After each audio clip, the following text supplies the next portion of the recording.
Now we would like to connect that long division with the synthetic substitution that we learned in the previous module. So let's remember synthetic substitution. I've got this polynomial p of x, and I want to use synthetic substitution to find p of 3. So I'm going to write the coefficients out. Note that there is a hole here. We do not have a cubic term, so we are going to have to put in a 0 for that cubic term. So synthetic substitution looks like this. Make our little picture. Whatever the input is, that's what goes in this box. So because I'm trying to find p of 3, my input there is 3. And now I'm going to list out my coefficients. I have a 2. I have a... Oh, I put this arrow in the wrong spot. Hello. It goes right here. That's where my cubic term is missing. So see how it goes x to the 4th, and then there's no x to the 3rds, and then I have x squared, x to the 1st, and x to the 0. So this is the missing spot. This is where the 0 goes. Sorry about that. All right, the next one is negative 15, negative 10, and 5. So I've listed out my coefficients, putting a 0 in front of the x cubed, 0x cubes. Then I'm going to do the synthetic substitution. So I'm going to bring down my first term, and I'm going to say 3 times 2 is 6, and 0 plus 6, remember I'm adding these columns, 0 plus 6 is 6, and then I'm going to do 3 times 6 is 18, and 18 plus negative 15 is 3. 3 times 3 is 9, and negative 10 plus 9 is negative 1. 3 times negative 1 is negative 3, and 5 plus negative 3 is 2. This last number is my substitution value. So if I said I put 3 into p, the answer is 2. The output is 2. So my input is here and my output is here.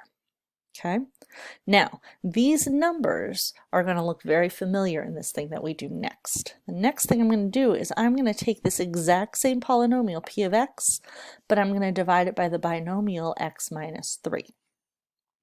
So I'm going to set up my long division.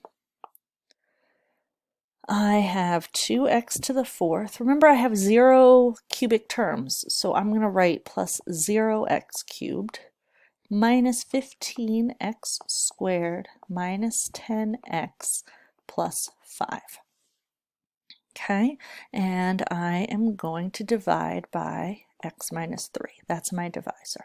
So I'm going to roll through that long division algorithm here. How many times does x go into 2x to the 4th?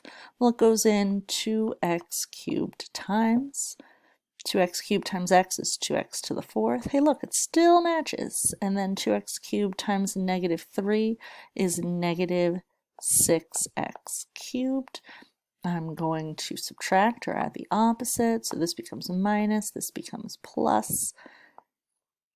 That's gone, and I have 6x cubed. I'm going to bring down that negative 15x squared. Okay. And I'm going to say how many times does x go into 6x cubed? Well, that answer is 6x squared. And so, oh, this doesn't go there though. Hello. That answer is 6x squared. We'll put it up here. There we go.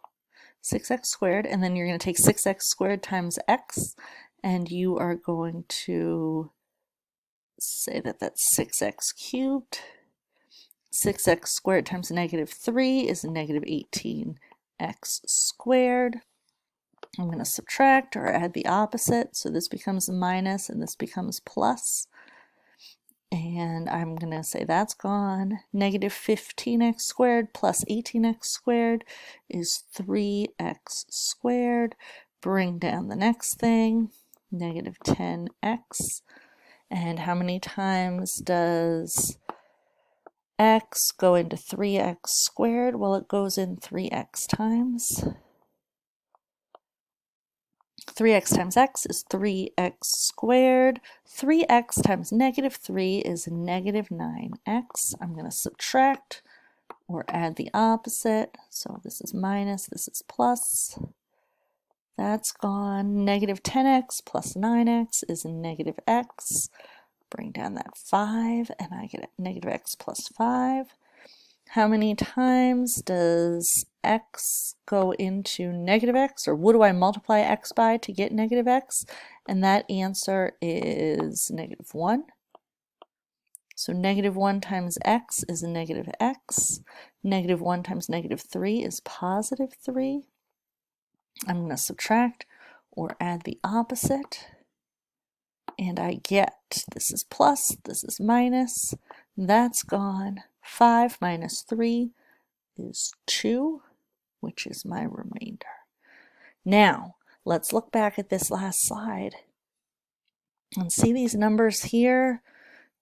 2, 0, oh, well, not those, because see these numbers here, 6, 18, 9, negative 3, they all show up in here.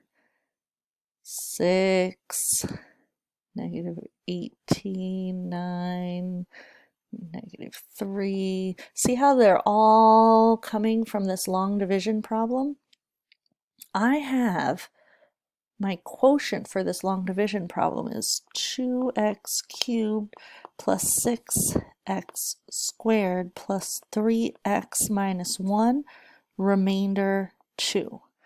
These values here show up right here. 2, 6, 3, negative 1, and 2. 2, 6, 3, negative 1, and 2. Okay, so synthetic substitution is very much related to long division. The output here is the exact same as the remainder here, and that is not a coincidence. All right, so what we're going to do is we're going to say that synthetic substitution and long division are so related that we're going to squish them together, and we're going to do in our next video what's called synthetic division.